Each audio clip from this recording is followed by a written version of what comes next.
Everyone, my name is Eric Piepenberg. I am an editor here at the New York Times, and we are here today with the actresses Selenis Levya, who is on your left, and Dascha Polanco, who is on your right.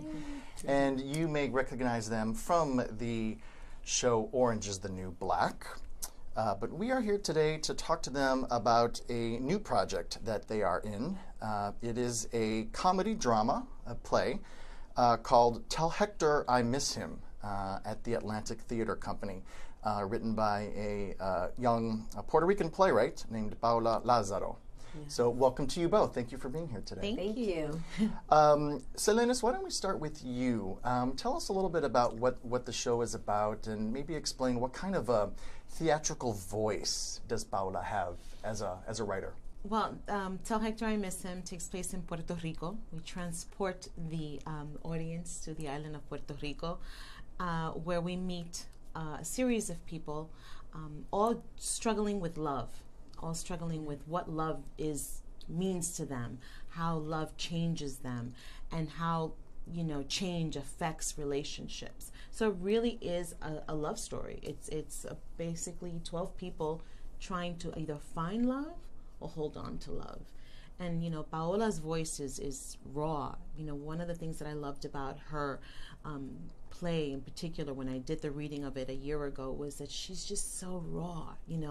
She writes in a way that we speak.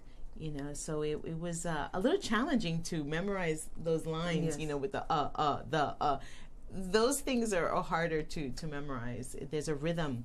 It's musical. So that took some time. But I love how genuine her voice is. Dascha, let me ask you, the play is set in San Juan, and I understand there's a 16th century fort that kind of looms over what happens on stage. Tell me a little bit about the importance of this being about San Juan, about this being Puerto Rico.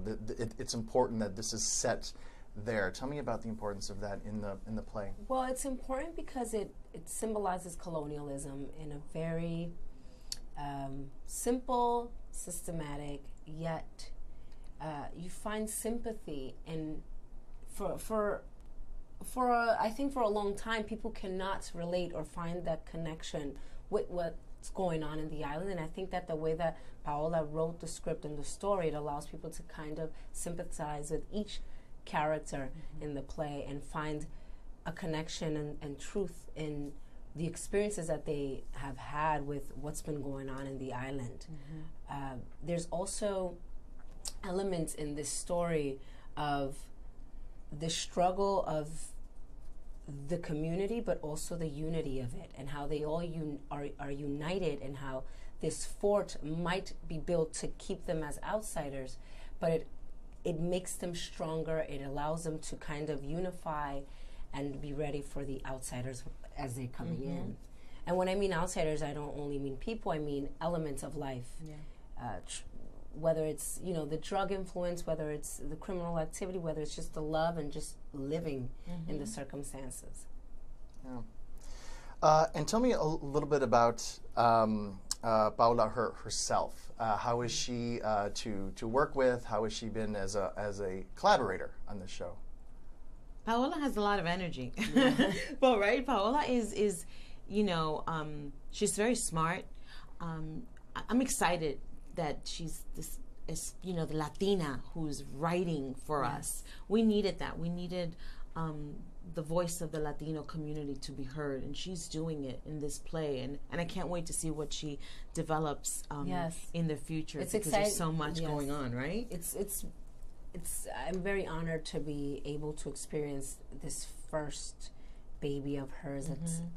Just to be part of her outburst. Yeah. She's very vibrant.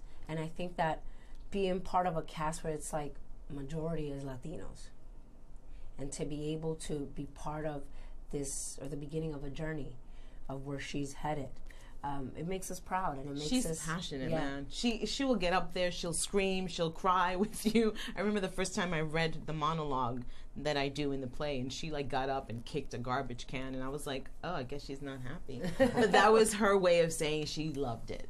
So we love that. The words, she's very vocal about how much it means to her, and the story is very close to her heart and her experience, and to be able to display this and to portray the emotions that she felt at that moment or it wrote about makes us feel, you know, supportive of her. And that's what we need now in our community, support of one another. Well, and it seems like you've got some fans of the show out there. Amanda Nickel writes to us, great show last week, saw the preview. Thank you. Awesome. And you have also some Orange is the New Black fans out there. Aaron McCurry, Kalila says you both give brilliant performances on Orange is the New Black.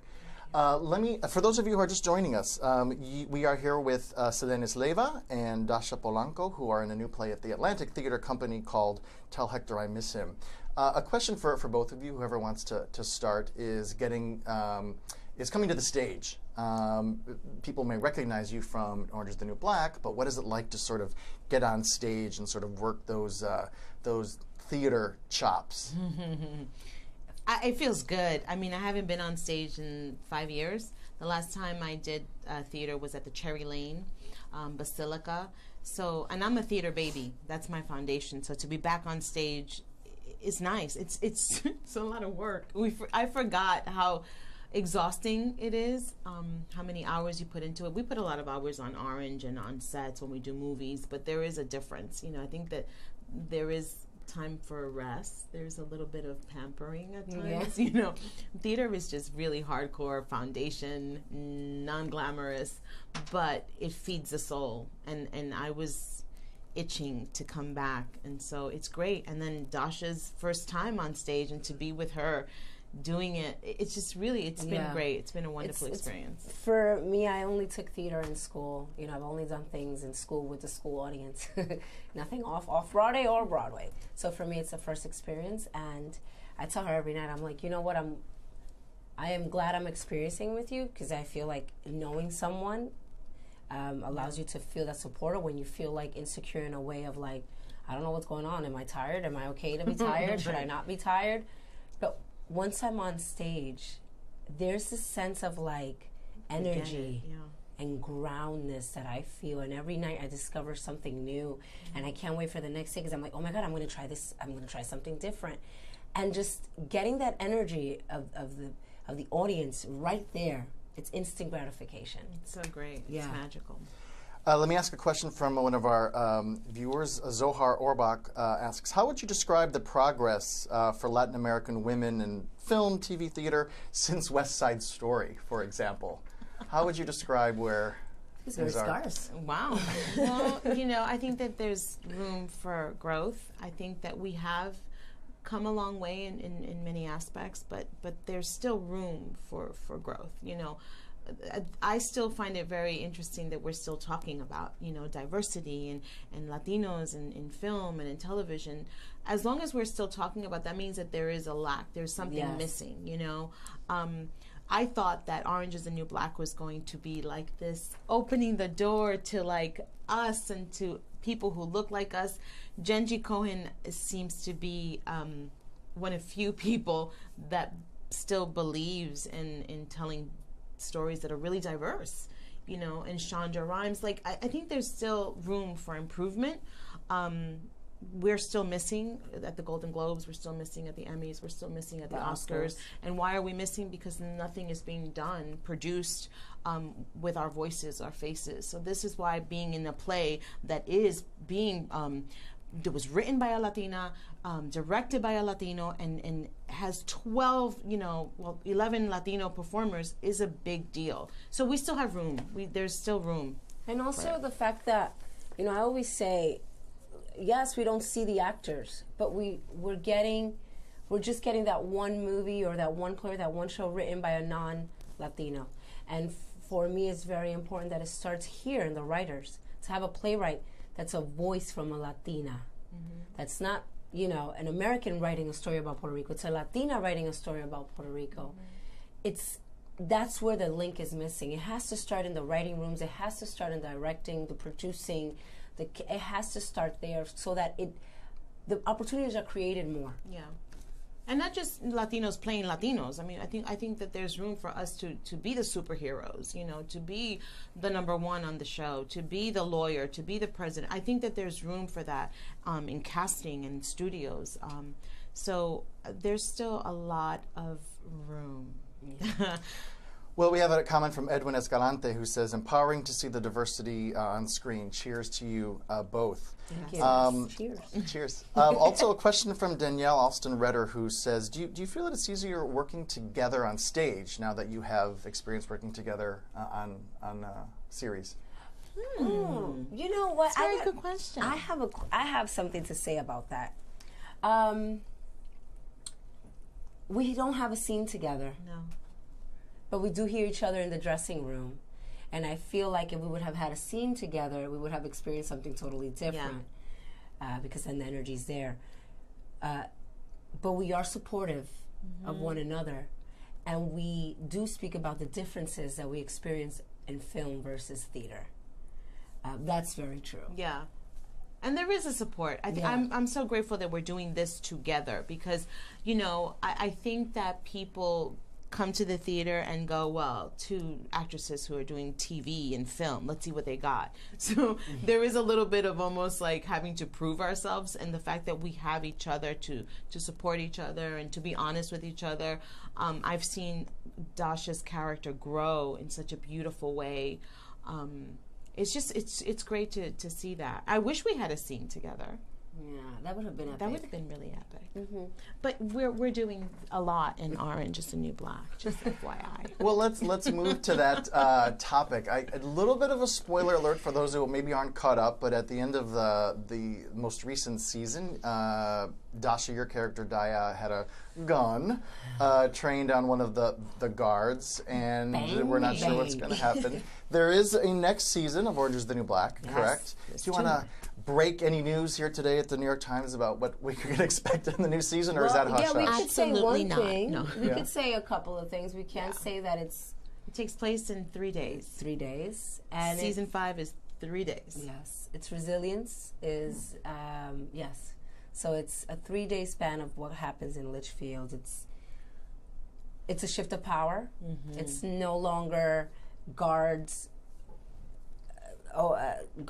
guarding prisoners. It's more of everyone's guarding themselves. There's a lot happening. Infiltration. It's a scary survival season. survival of the fittest. That it's a scary season. I'm like, right. Can I say that? No. It's a scary season. Scary season. Yeah. Okay. All right. Good to know. Do you know when that's coming out, or we're not sure yet? We're not too sure of the exact date, but definitely this summer of 2017. We have an interesting question, just sort of a side question here. Jackie Cuccinello wants to says, my son took theater for 4 years in high school, and he loves it. He's Latino. How do you think he should further his theater education? Be educated. Continue to educate yourself. You know, read as many plays as possible. Continue to take classes. You know, expand your horizons. Be an educated actor. I think an educated actor is always a good actor.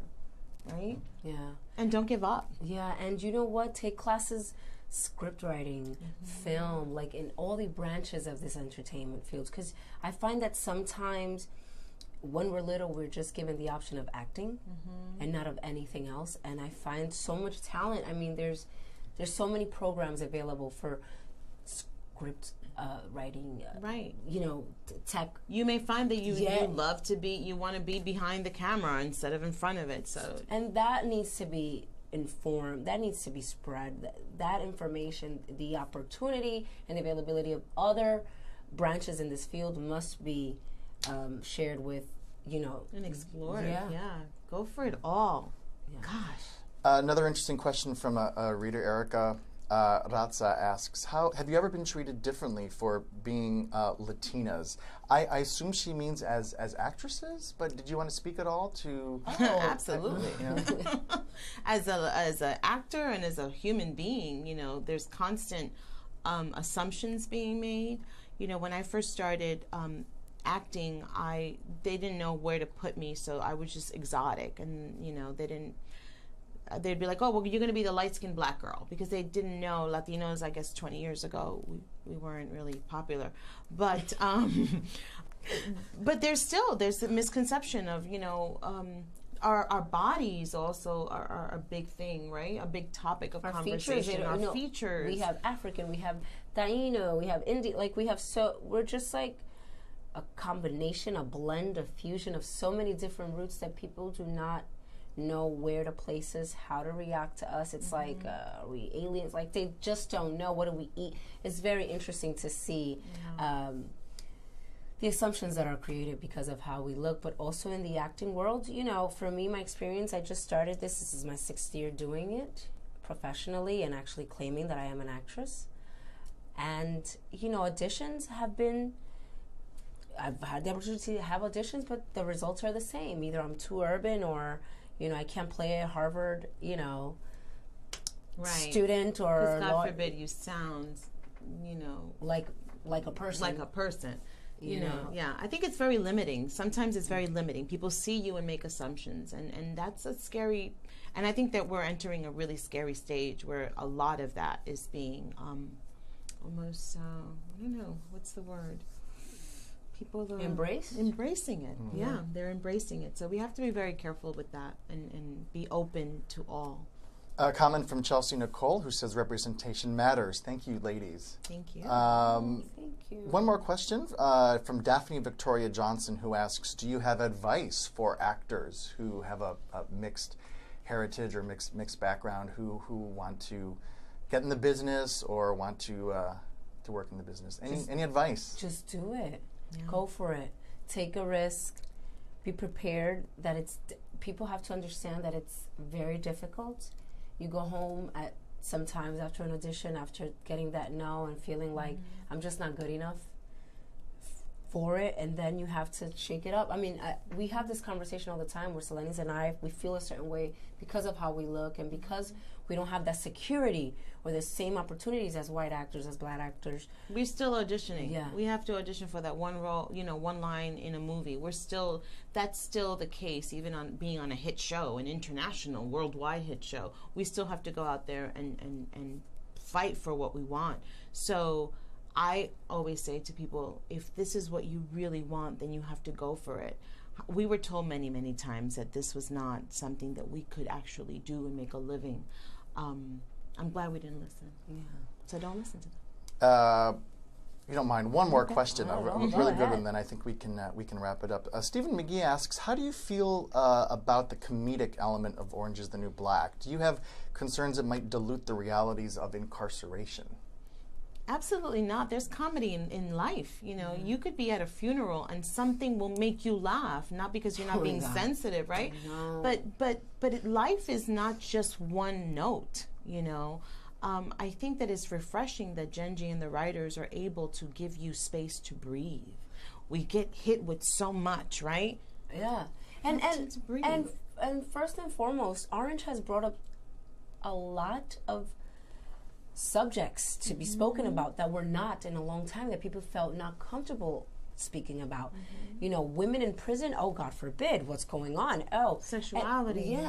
All these things, because of a show like Orange, it has allowed us to be involved in it, to even educate ourselves in these issues that we were never taught about or never exposed to. So for the most part, it's caused a form of like, it breached this subject. It allowed platforms for individuals to cooperate with prison reform systems. Conversations are being had that haven't ever been, you know. So I don't think so at all. And I would imagine that people that are behind bars, you know, we always get that. They do have there's moments of life and laughter and pain and it's the same thing, you know. So I think it's really refreshing that the show is able to tap into both worlds like that.